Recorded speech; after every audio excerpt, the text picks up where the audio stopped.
तो आज हम मॉडर्न हिस्ट्री चालू करेंगे और थोड़ा सा इंट्रोडक्शन देखेंगे मॉडर्न हिस्ट्री में।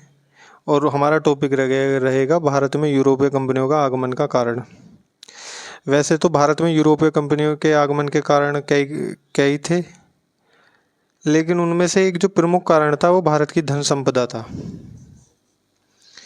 उस टाइम में भारत की धन संपदा पूरे विश्व में चर्चित थी।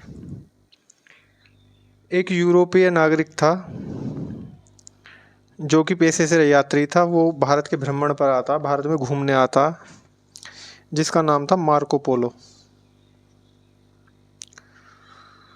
मार्को पोलो के बारे में कहा जाता है कि बहुभाषी था, मतलब काफ़ी सारी भाषाएं जानता था मार्को पोलो। मार्को पोलो 13वीं शताब्दी में भारत आया था। 13वीं शताब्दी के अंत में भारत आया था, 1293 और 1294 ईस्वी में। लेकिन इससे पहले वो चीन गया था।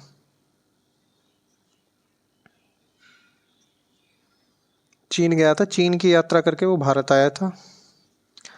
और इसके बारे में ये भी कहा जाता है कि इसे मध्य एशिया का काफ़ी ज्ञान था, काफ़ी जानकारी थी। जब ये भारत आया था तो इसने भारत का मतलब विस्तृत रूप से भ्रमण किया था। भारत का विस्तृत रूप से भ्रमण किया था। और ज़्यादा जो भ्रमण किया था वो पांड्य राज्य का किया था। और उस समय पांड्य राज्य पे जो शासन थे वो दो भाई थे, जो कि उनका नाम था वीर पांड्य और उनका छोटा भाई सुंदर पांड्य था।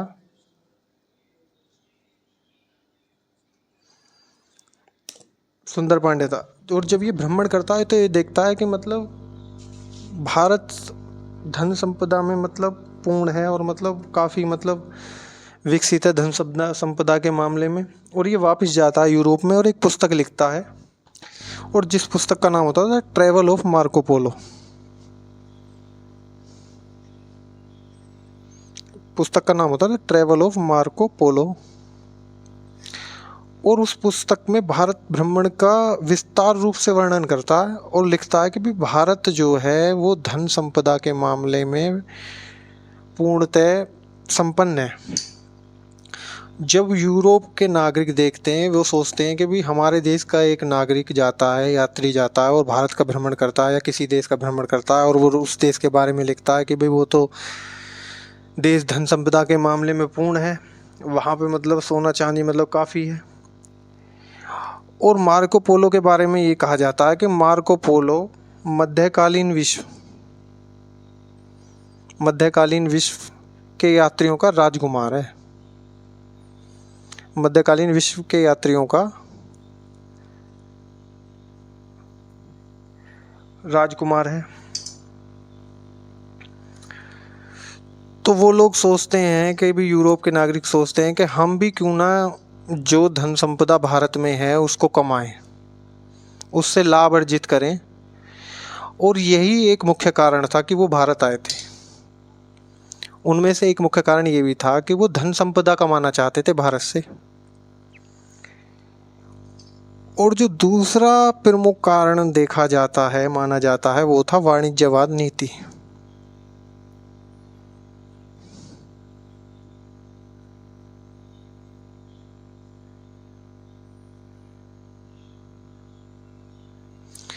दूसरा प्रमुख कारण जो था वो था वाणिज्यवाद नीति। वाणिज्यवाद नीति क्या है? वाणिज्यवाद की नीति की मुख्य विशेषता ये है कि यूरोपीय जो नागरिक थे वे अपने यहाँ पर यूरोप में विभिन्न प्रकार की उद्योग और फैक्ट्रियाँ स्थापित कर रहे थे। और कोई भी अगर आदमी उद्योग स्थापित करता है तो वो चाहता है कि उससे लाभ हो, धन कमाए। और जो यूरोपीय नागरिक थे वो वाणिज्यवाद नीति के द्वारा जो धन कमाना चाहते थे, जिस रूप में धन कमाना चाहते थे वाणिज्यवाद नीति से, वो थे बुलियन के रूप में। बुलियन के रूप में कमाना चाहते हो। बुलियन क्या होता है? बुलियन सोना और चांदी होता है। और सोने और चांदी की भरमार भारत में बहुत थी, मतलब भारत में सोना चांदी बहुत था, जब तो भारत को सोने की चिड़िया कहा जाता। एक ये कारण था कि वो भारत आए। और जो तीसरा प्रमुख कारण जो रहा वो था कस्तुनतुनिया का पतन। तीसरा प्रमुख कारण जो रहा वो था कस्तुनतुनिया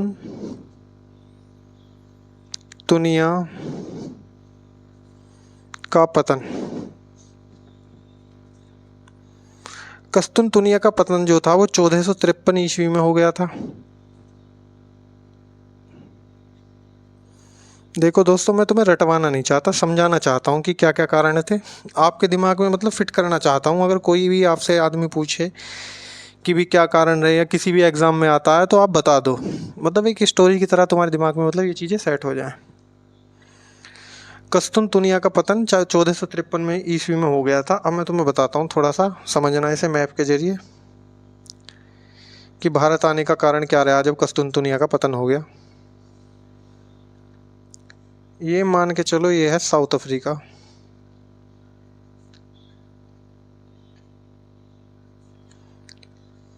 और ये है आपका यूरोप,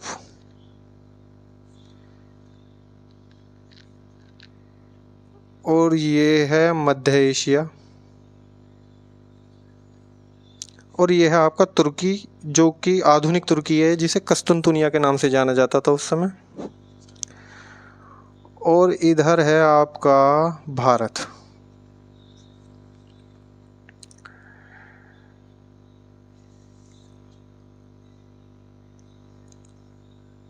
यूरोप में तुर्की के जो दक्षिणी भाग है उसमें पूर्वी रोमन और पश्चिमी रोमन लोग रहते थे यहाँ पे। ये आपका हो गया पश्चिमी भाग, और ये आपका हो गया पूर्वी भाग।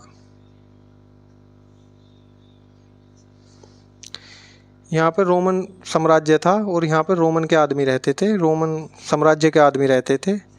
और जो मध्य एशिया था इसमें थे सल्जुक तुर्क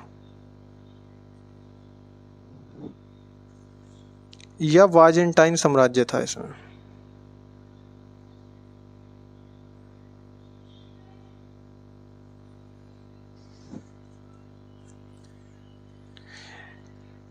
इन सल्जुक तुर्कों ने क्या किया कि इन तुर्कियों पर आक्रमण कर दिया और इन्हें पराजित कर दिया और यहाँ से भगा दिया।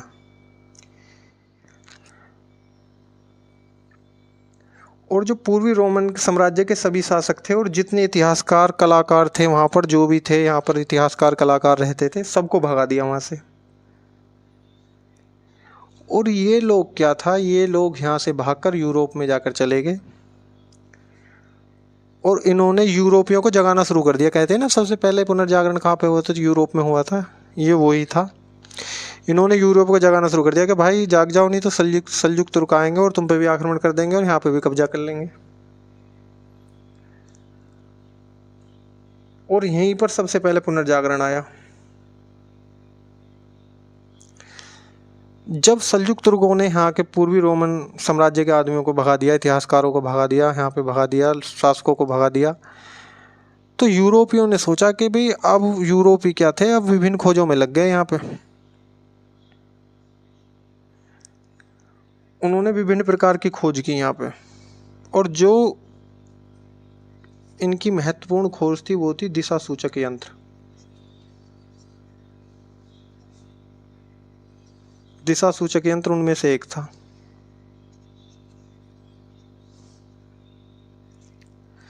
दिशा सूचक यंत्र ने अब समुद्री यात्रा आसान कर दी थी। अब क्या किया, जब सल्जुक तुर्कों ने इन्होंने यहाँ से भगा दिया इस रोमन साम्राज्य के, पूर्वी रोमन साम्राज्य के लोगों को, तो उन्होंने यहाँ पे रास्ता बंद कर दिया।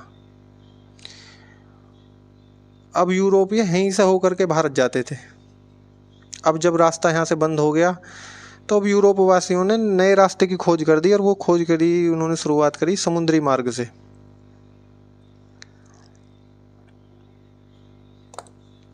अब हम देखते हैं कि जब इसी खोजों में पुर्तगाल आगे है, काफ़ी इंग्लैंड काफ़ी आगे है। जब दिशा सूचक यंत्र की खोज हो गई तो समुद्री यात्रा को आसान बना दिया। अब यूरोप के वासी समुद्री रास्ते से भारत आने की खोज हुई। और आपको पता होगा सबसे पहले एक पुर्तगाल निवासी वास्को डिगामा सबसे पहले भारत आया था,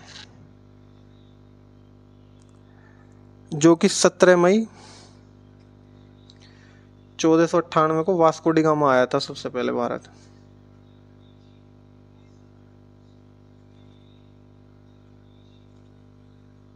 तो हमने देखा कि कई ऐसे कारण थे जो यूरोपीय कंपनियां भारत आईं। तो ये मुख्यतः यही कारण थे उसके यूरोपीय कंपनियों के भारत आने के। तो वास्को डिगामा 17 मई 1498 को भारत आया था। तो अब आपको पता चल गया होगा कि क्या कारण थे। मैंने आपको समझाने की कोशिश की, आपके दिमाग में बैठ गया होगा ये सब चीज़ें। धन्यवाद।